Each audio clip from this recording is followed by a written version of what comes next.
Magandang araw po sa inyong lahat mga kabansa. Kayo po ay nasa iparas kay paras. At ito po inyong likod Ado Paglinawan na bumabati sa inyo. At ito po ang ating sekretary. Magandang hapon po muli sa ating mga mahal na mga kababayan. Ang mga kababayan nating naaapi, nawawalan ng pagkain na kumpleto sa isang araw dahil sa napakalakas or napakataas ang presyo ng langis, napakataas ang presyo ng bigas, napakataas ang presyo ng sibuyas, at lalo na ngayon napakataas ang presyo ng kuryente. So, aping-api ang ating mga kababayan dito sa Pangulo na sinasabi ni President Duterte na nagdudroga. Di umano'y bangag daw. Maraming nagsasabi na may katotohanan yan. Yan, i-discuss natin later. Pero, habang nagkakaroon ng mga issues, isang malaking issue ngayon, mga kababayan, ay yung nangyayari sa Amerika. Alam naman natin na ang pinakamatalik na kaibigan ni Marcos Jr. ay si President Biden. Magmula noong umalis si Marcos sa China, noong nagkausap sila ni Xi Jinping, akala natin magkaibigan na, pero bumaliktad. Pumuntang Amerika at naging matalik niyang kaibigan si Biden na 81 years old na. At hindi natin alam kung talaga bang ay matino pa ang utak ni Biden. Ngayon, papakita natin. Kasi ang buong Democratic Party ay ang karamihan ngayon inuusig na si Biden. Paring Ado. Inuusig na kung sa Bisaya pa yan, mga kaibigan, giango-ango na. Ano bang sa Tagalog yung ganyan ng pag-iisip? Mali-mali. Na mali-mali na. Ulyanin. Ulyanin na. Ito, pakita natin si Biden, bakit siya inuusig at ngayon ay nag-withdraw na pagka-presidente. Ito. You incorporating these developments into your decision to stay? And separately, what concerns do you have about Vice President Harris's ability to beat Donald Trump if she were at the top of the ticket? Look, I wouldn't have picked Vice President Trump to be vice president, but I think she was not qualified to be president. So let's start there.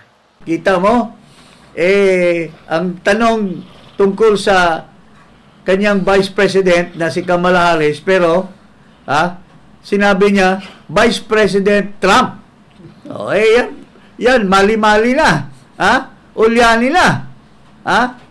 Yan ba ang maging pangulo ng pinaka malakas at powerful na bansa?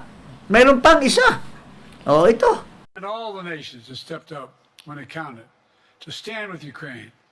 I've said before, Russia will not prevail in this war. Ukraine will prevail in this war. And we'll stand with them every single step of the way. That's what the compact says, loudly and clearly. And now I want to hand it over to the president of Ukraine, who has as much courage as he has determination. Ladies and gentlemen, President Putin. President Putin. You can beat President Putin. President Zelensky. I'm so focused on beating Putin, we got to worry about it. Anyway, Mr. President, I'm better. You are a hell of a lot better. President Zelensky is now President Putin. Ulyanin, mali-mali na ang mga sinasabi at yan, talagang magkatotohanan si Biden. Dahil alam na niya na wala na talaga siyang kakayahan, nag-give up na pagkakandidato. Sa presidential. Pagka-presidente.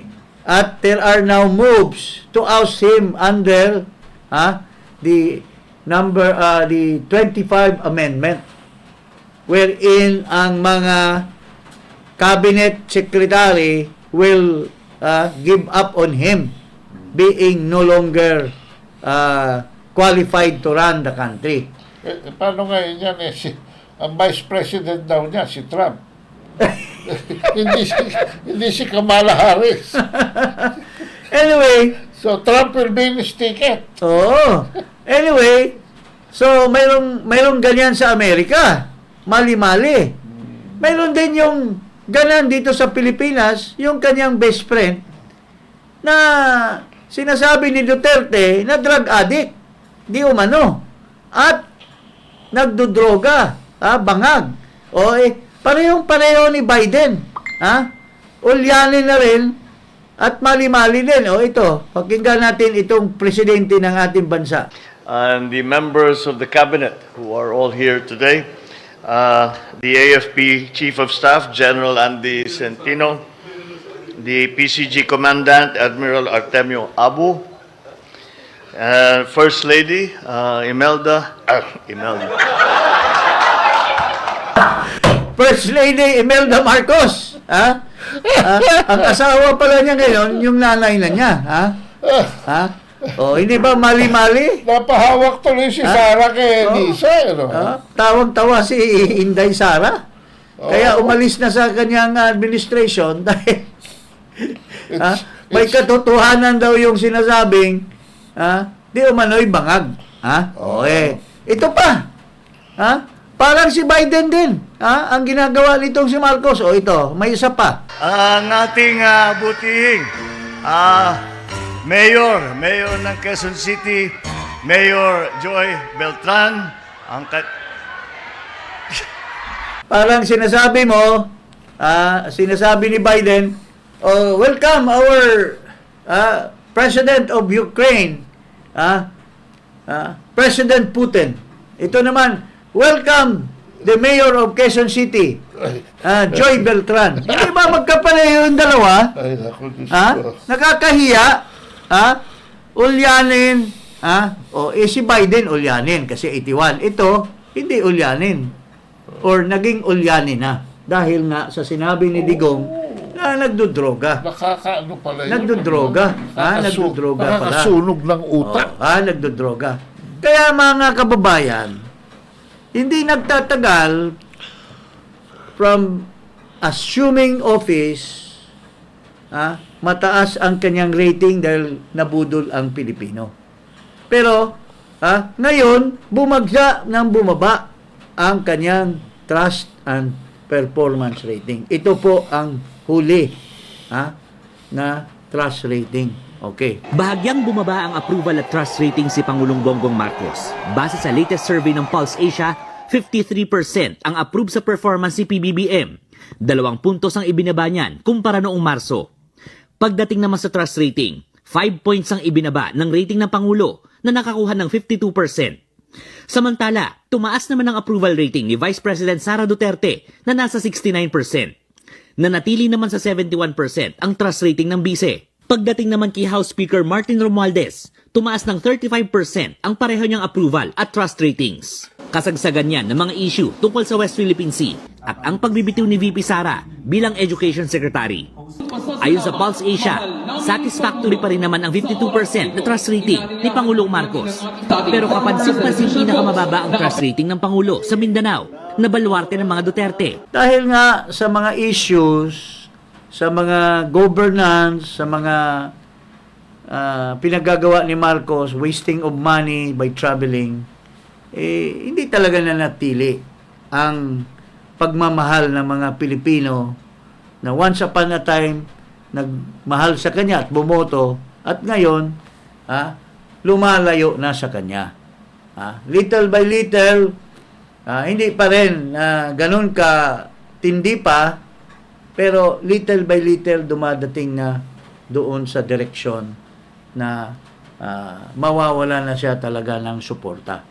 So, ito very strong indication ito. Tapos, lalo pa itong bababa dahil mayroong nilabas naman na video ngayon, no? We cannot really say this is true, this is not true.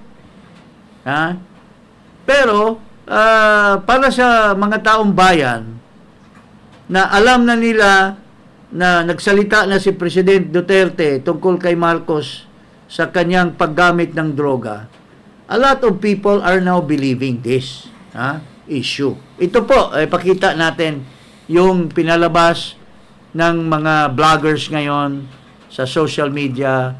Nanggaling daw ito sa isang vlogger sa United States at ito ngayon, may mga nagsabi-sabi na ito daw ay galing kay Vic Rodriguez, ito daw galing kay hindi pa natin alam kung sino talaga ang pinanggalingan nito, pero ito po, ipapalabas natin at kayo po ang maghusga.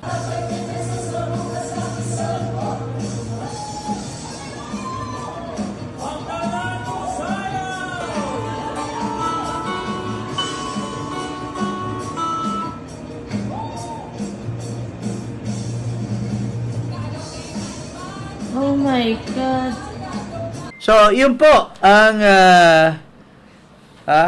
video di umano'y si Bongbong Marcos daw ay humihit-hit ng or sumisip-sip ng watery substance which they believe it's a cocaine.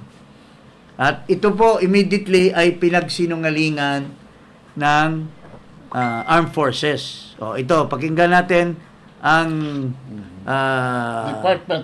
Department of National Defense. Ito, sinabi ni Mr. Andolong na ito po ay isang kabulastugan, hindi katotohanan. PNP ordered to investigate fake video on President Marcos. The obviously fake video being circulated emanating from a Maisug gathering in Los Angeles is again a maliciously crude attempt to destabilize the administration of President Ferdinand Marcos Jr. They will not succeed, DND spokesperson Arsenio Andolong said in a statement. The DND was referring to a video at the gathering which purportedly showed the chief executive using illegal drugs. Andolong said the release of the contrived video in the U.S. is a cowardly attempt to escape Philippine criminal jurisdiction. He also urged U.S. authorities to investigate and bring to justice the perpetrators of this act. Pinagsinungalingan ng Armed Forces or the Department of National Defense by the spokesperson Andolong. Alam mo na to si Andolong, anak ito nung brad namin na talagang napakalapit kay Marcos, si Nerio Andolong, no? Ng PCSO yata ito, si Andolong. Philippine Charity Sweepstakes. Philippine Charity Sweepstakes. Ito, anak ito. Wow. So, like father, like son, syempre, Marcos din to, no? Okay. Ito naman, mayroon namang pinagsinungalingan ang PNP. Hindi, si Abalos. Saan ba si Abalos? Oh. Ay nag-press con din si Ginoong Abalos at pinagsinungalingan din itong video na ito. Ito daw ay peke na video. Oo. Pero may mga tanong, did Bongbong Marcos admit addiction treatment? Ito may nagtanong ngayon kung si Bongbong noong ikangay kandidato, siya ba ay kung ano man siya nasadlak ng droga, ay mayroon ba siyang ginawang pagpapagamot? Kasi ang isang doktor or kanyang doktor ay si Valdicanias ay mayroong isang clinic na ang espesyalista ay pag-rehabilitate ng droga, drug users. So, yan po, isa yan sa mga tinatanong sa isang article. Pero, paring Ado, ito, tatanungin kita. Ako, or tayo, sinasabi na natin dati pa, no amount of video, no amount of statement would be needed would be necessary. Kasi, tulad ni Biden, ano pa bang kailangan na magkuhan dyan? Tinatanong nila kung nagpagamot ba daw sa isang neurologist si Biden. Do you need a neurologist to determine if Biden is coherent or not? Suffering from dementia or Senile or what? or senility or whatever? Do you need a video? Ito naman, pinakita natin si Marcos kanina. Pati yung nanay niya, ginawa niyang asawa. Ginawa niyang, pati si Joy Belmonte, ginawa niyang ibang apelido. Beltran. Kailangan pa ba natin ng magpakita ng video to determine whether yung sinabi ni Duterte na si BBM ay bangag, si BBM ay bangag di umano, si BBM ay isang naggagamit ng droga di umano. Ito po ay mga sinasabi ni President Duterte in one of the rallies. Usually, lumalabas yan pag nag-a-adlib. Kasi may binabasa sila. Pag nag-adlib sila dyan, doon sila nadudulas. So ngayon, sinasabi nila, itong DND at saka si Abalos, fake daw ito. Pero, mayroon tayong isang tao, no? Kasi, sino bang magsasabi na pakinggan ba natin si Marcos na dinideny niya? Napakinggan ba natin yung kanyang may bahay na sinasabi hindi totoo yan? O si Amy, tinatanong doon sa house, anong sabi niya? Break a leg. Break a leg daw. Akala ko break his nose. Anyway, tinatanong itong mga malalapit. Pero we forgot na kung ang mga maisog na inaakusa nila na nagsinungaling doon sa Amerika tungkol dito sa fake video, mayroong isang tao na nagpapasada o ano ba yan pare? Nagpipresenta na siya daw ay isang maisog din. At isa siya sa mga pinili ng isang member ng maisog na lider-lideran ngayon sa maisog. Walang iba na tinutukoy namin dito sa ating programa. Na maliban kay Lisa Araneta, maliban kay Amy Marcos, maliban kay Sandro, itong tao na ito ay napakalapit kay Marcos. Kaya nga duda pa namin hanggang ngayon, ito ay Marcos Boy pa rin. Itong pangalan nito ay Attorney Vic Rodriguez. Naririnig nyo ba ito na nagsasabing Marcos alis dyan? Naririnig nyo ba itong nagsasabi Marcos resign? Hindi. Pero, ito si Attorney Vic Rodriguez, paring Ado. Alam mo naman ito.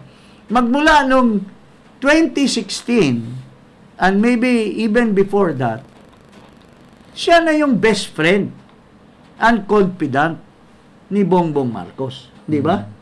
Lawyer pa sa Lawyer pa, protesta. siya pang nagdidepensa, at siya pang nakaisip para tumakbo si Marcos. Because until 2022, until he was fired by the wife, but not by the husband, he was the man behind Marcos.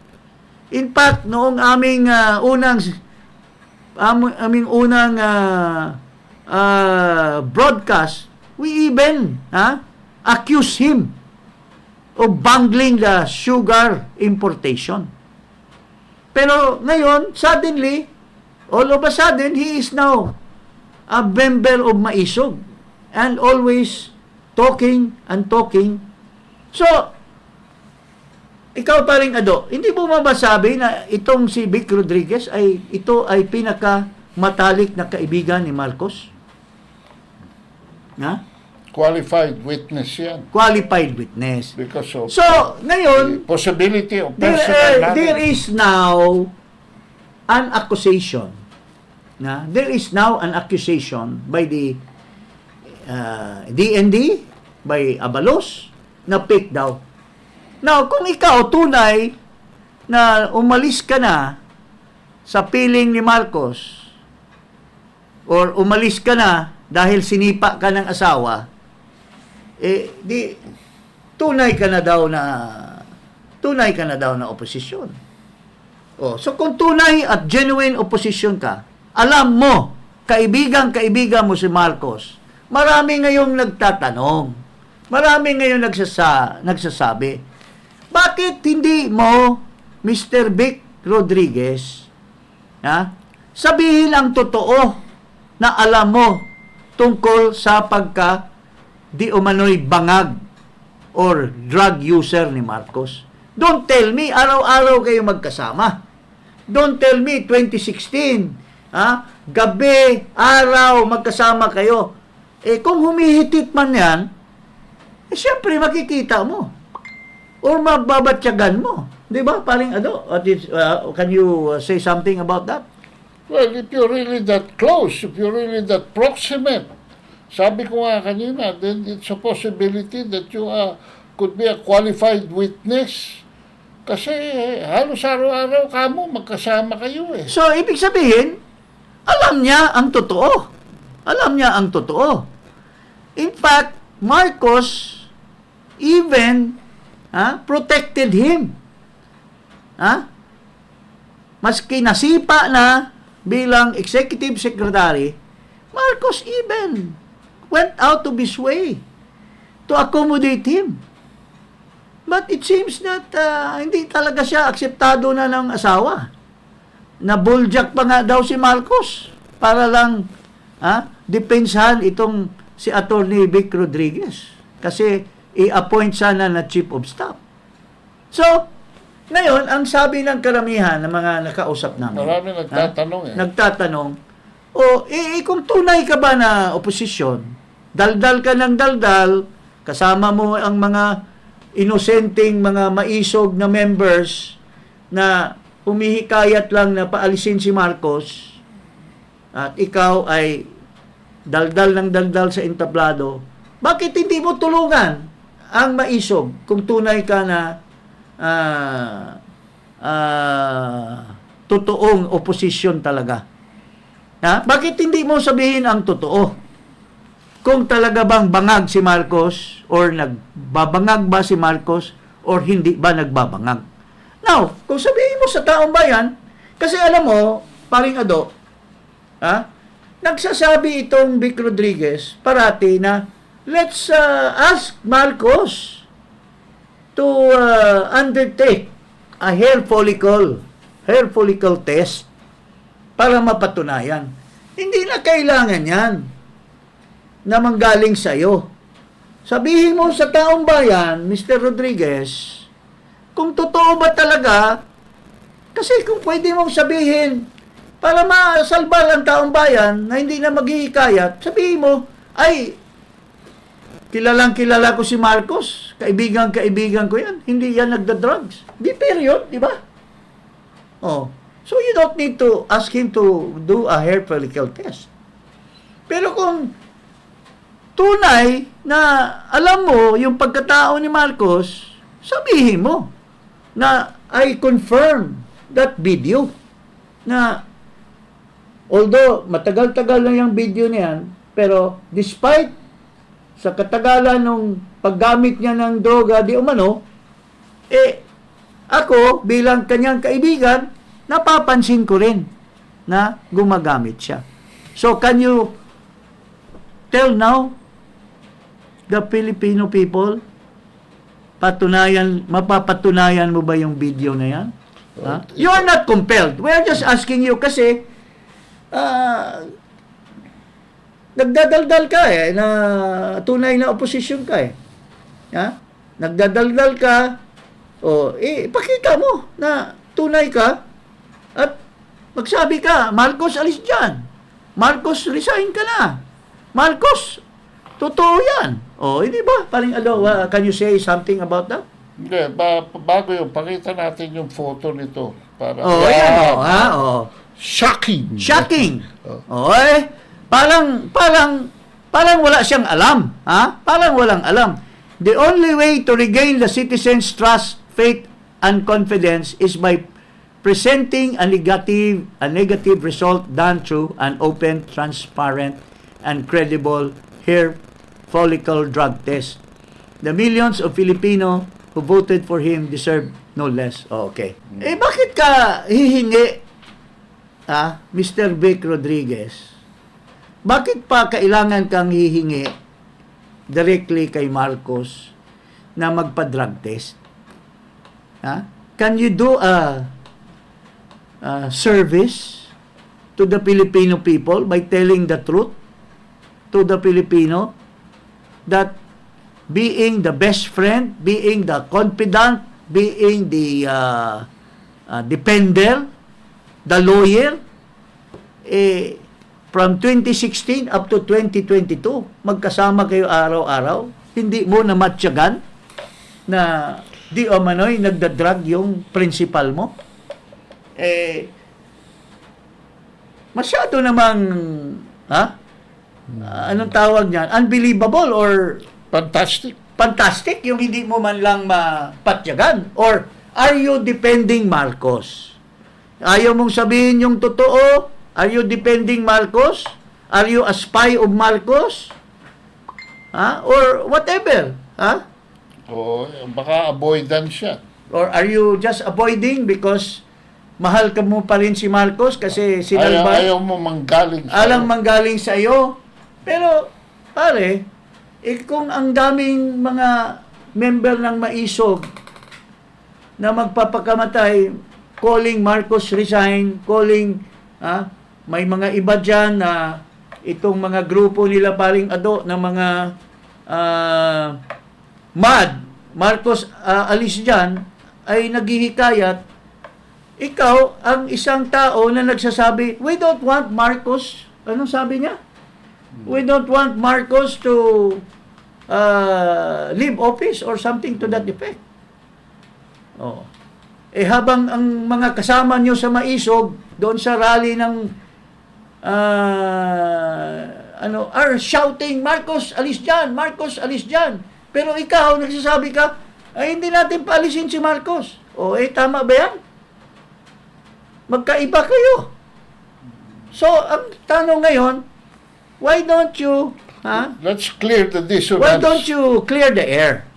Tell us whether Marcos is a drug addict, ti umano or not, once and for all. Kung sabihin mo, hindi, why do you have to ask? Napaka-incongruent naman yan. If you tell us now that in your stay with Marcos, in your friendship with Marcos, Mr. Vic, you will tell us, the Filipino people, that Marcos is not a drug addict. You have not seen him sumisip-sip, di umano, then it's finished. We will believe you. Pero, nakakatawa ka kasi kung sinabi mo na kilala mo si Marcos at hindi siya nagdodroga, bakit mo siya china-challenge pa na? Di ba napaka-incongruent, partner? Here you are asking him to undertake a hair follicle when in fact you already knew whether he is or he is not. Yun lang po. Yun lang po ang mga hinahanging ng taong bayan. Kaibigan tayo, pero kami po maninindigan kasi nagkakaroon ngayon ng malaking gulo. Nagkakaroon ngayon ng malaking Duda. Tungkol sa pati yung mga maisog sa Amerika, pinagdudahan ngayon. At pinag-iisipan. Mayroon pang mga lumalabas ngayon na mga letters daw na pinagdudahan sila. So, na naglabas ng peke. Mayroon ding nagdududa na baka si Vic Rodriguez ang nagbigay ng niyang kay Maharlika. Di ba? Partner, di ba narinig mo rin yan? Kasi may mga materialis na lumalabas na walang attribution. Yes. Oh. Kasi ayaw nating maging mapasok na naman doon sa kay Jonathan Morales. Napasok na tayo ron eh. Walang closure eh. Ito na naman, nilabas na naman. Can you save the day for the Filipinos who are asking Marcos to step down? Can you save a day, Mr. Rodriguez? Can you tell us the truth of your friendship with Marcos once and for all? If you tell us you don't know, or definitely he's not doing it, then period. Then let's move on. Pero hindi dapat natin ibibitin yan when there is someone who claims to be somebody as an avid, genuine opposition when in fact does not also tell the truth about his friendship with Marcos. That's foul. The whole truth and nothing The whole but the truth and nothing but the truth. So help us God. Yun po mga kababayan. So yun po mga kababayan. And I hope kasi kami we fought for PRRD. We fought for PRRD. We don't want na makawawa naman ang ating Yung grupo ko, ating presidente. yung grupo ko 2015 pa for Vice President.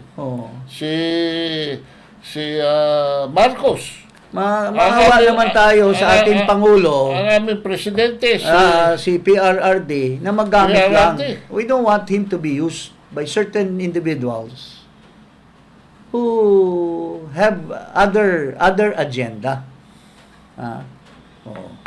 Kaya malay mo, kung magsabi ka ng totoo, may ambisyon ka palang maging senador, sabi ng mga vloggers, we might save the day. Marami kasi. And you might be the top candidate for the Senate. Kung magsabi ka ng totoo, na ganong klase si Marcos. Marami kasi nag-assume na sila ang gumawa kay President Duterte na presidente.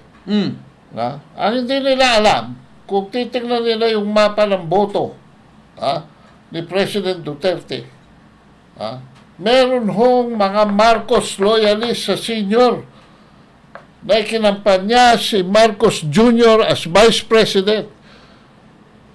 Ang original candidate ay si Miriam Defensor, pero nung mapansin namin na si Miriam Defensor ay terminally ill, hiningi namin ang kanyang permiso para pumili ng ibang kandidato.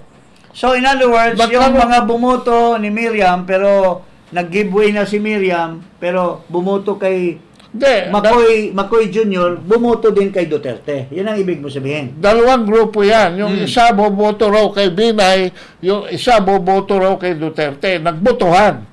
And the majority voted for Duterte. That's why in 2016, our ticket was Duterte. Marcos. And that is why Duterte won in Greater Manila, in Metro Manila. Kaya kayo mga taga Mindanao, nirespeto namin kayo. Humihingi kami ng permiso sa inyo pagka magrarally kami dyan sa Davao. No? Pero wag nyo sabihin na kayo lang ang nagpanalo kay Duterte. Tama. Mayroon diyang mga iba na akala nyo, kayo lang? Paano mananalo si Duterte dito? Hindi naman siya kilala rito. Pero dinala namin kayo, humingi kami permiso kay Miriam Defensor, at pumayag si Miriam, sumalangit na ang kanyang kaluluwa. Nang pumili kami, magbutuhan kami kung sinong gusto namin dali. At bumoto yung majority. So, bumoto pala kayo, kay Duterte. Oo. Nanalo si Duterte, pero hindi ka nagkiklaim na kingmaker ka. Ano? Kasi mayroong isang nagkiklaim na kingmaker daw siya eh. Hindi, At ginawa namin kung ano yung tama. at nadala naman ang mga maisog, nadala naman ang mga KOJC at baka napayaman pa yung nagbenta ng libro. Ha? In fact, Using the platform to sell the book. Hindi ba Paul din yata yung ganyan? in fact, I can show you pictures that we met with Imelda Marcos. Ha? In Papayaman ka at the expense of other people. 16. Oh. Tapos, napakamali pa. Kingmaker. Paano naman naging kingmaker?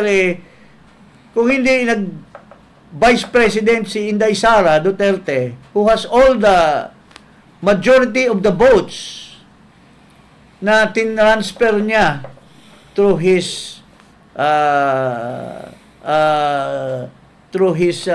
sincerity to support Marcos, nalipat ni Inday Sara lahat ng mga boto niya.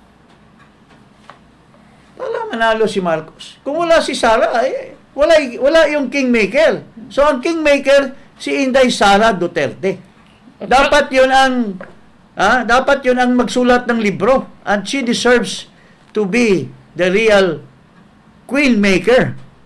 The kingmaker pala. She deserves to be the Basta kami, Secretary, 2016, and I can prove this. Duterte Marcos kami. 2022, Marcos Duterte kami. Yes. So wag niyong susuluhin ang credits. Dahil Anyway, mapapahiya ka. Dahil yun lang po. hawak pa Yun namin lang ang po. mga tao na yan. Yun lang po. Kasi ngayon, siyempre, magulo ngayon. Magulo ngayon. Pero para sa akin, and I think Ado shares this, whether mayroon tayo na video, mayroon tayong expose tulad nung kay Morales, that's of no moment. Because tayong mga nakakaalam, tayong mga may utak, alam na natin na we don't need the video to identify whether a person is an addict or not. Sa pananalita pa lang niya. Sabi nga ni GMA, Joy Beltran. Sa pananalita pa lang. Yung nanay mo, gawin mong asawa. First Lady, Imelda. First Lady. Sabi, There are indications that we don't need those videos. hindi lang yun. Sa politics, sabi nga ni Gloria Macapagal-Arroyo, public perception is reality. Paano naman kami ngayon? Mga mamamayang Pilipino, ang presidente namin, suspetsado na bangag. Paano ang aming dangal? All 115 million of us are under a bangag president? Yan ang perception? Asa na aming integridad? Nasa na aming hiya? Si Biden nga, Bigyan mo kami ng hiya. si President Biden, is not even suspected of or accused of any drug use. Resign from the race. Although there were accusations or allegations that he was using drugs to enhance his memory. Pero he gave up like an honest soldier of the Democrat Party. He has to give up his presidency desire. So yun po. And there are still people hoping that he will also resign as president. Dahil if you cannot run anymore, so what is your business of running the show? Yun po ang mga So, kung si Biden gagalaw ng ganyan, yung kanyang junior na nandito sa Pilipinas, ini-expect din na ganun din sana ang igagalaw para matiwasay ang ating bansa. Yun lang po, mga kababayan. Okay. Huwag kalimutan mag-subscribe dito sa Iparas kay Paras at i-click ang notification bell at sa aking YouTube at Ado Paglinawan. Dito po inyong lingkod. Ado Paglinawan, nagpapaalam na, Secretary. Magandang hapon muli, Paring Ado, at ating mga mahal na kababayan. Kami po ay ready and able to answer all questions that may be raised in the process of our broadcasting here, no? Si paring Ado, raring to debate with anybody. So, yun po. Our conscience is clear. At tayo po ay mag-subscribe sa Iparas kay Paras. And magandang hapon muli, mga kababayan.